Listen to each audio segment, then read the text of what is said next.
A water test is recommended before setting tile to verify there are no leaks within the assembly and to ensure a successful waterproofing installation.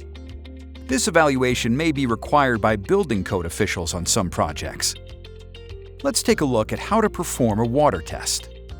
Wait 24 hours after the membrane installation is complete to allow for final set of the mortar.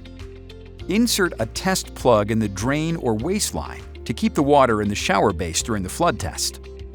The size of the plug should correspond with the size of your drain pipe, typically 2 or 3 inches. Fill the shower base with water. The water level should be high enough that the membrane to drain connection and floor-to-wall transitions are evaluated. Mark the wall with a pencil to indicate the water level.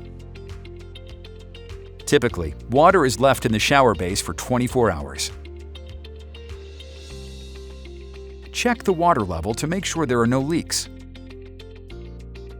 Finally, remove the test plug and allow the water to run out of the shower base.